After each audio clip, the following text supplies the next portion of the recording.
Hi అండి, welcome to my channel ఏవి దుర్గమ్మ ఛానల్లో. ఈరోజు పుట్నాల పప్పు ఎండుమిర్చి పచ్చడి ఎంత బాగుంటుందంటే చాలా బాగుంటుంది. నేను చిన్నగా ఉన్నప్పుడు మా అమ్మ బాగా చేసేది. మాది పెద్ద ఫ్యామిలీ కదా, కర్రీ చేసిన మళ్ళీ పచ్చడి కూడా చేసేది, ఏదో ఒకటి రోటి పచ్చడి చాలా బాగా చేస్తుంది. మా అమ్మలాగే నేను కూడా చేస్తున్నాను. ఎలా చేయాలో చూద్దాం. కొంచెం జీలకర్ర వేసుకున్నాం. పుట్నాల పప్పు కూడా కొంచెం ఫ్రై చేసుకుంటే బాగుంటుంది. కొంచెం వెల్లుల్లిపాయలు కూడా ఫ్రై చేసుకుంటాం. చూడండి ఎంత చక్కగా ఫ్రై అయిపోయింది.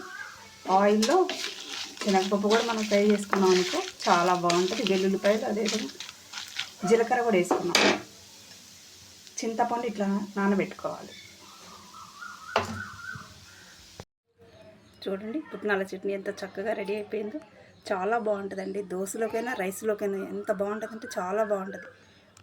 పెద్దవాళ్ళు చేసేది పాతకాలపు అన్నీ చాలా బాగుంటాయి, అద్భుతంగా ఉంటాయి. మీరు కూడా ఇలాగే చేసుకోండి. ఈ వీడియో నచ్చితే లైక్ చేయండి, షేర్ చేయండి, సబ్స్క్రైబర్ చేసుకోండి.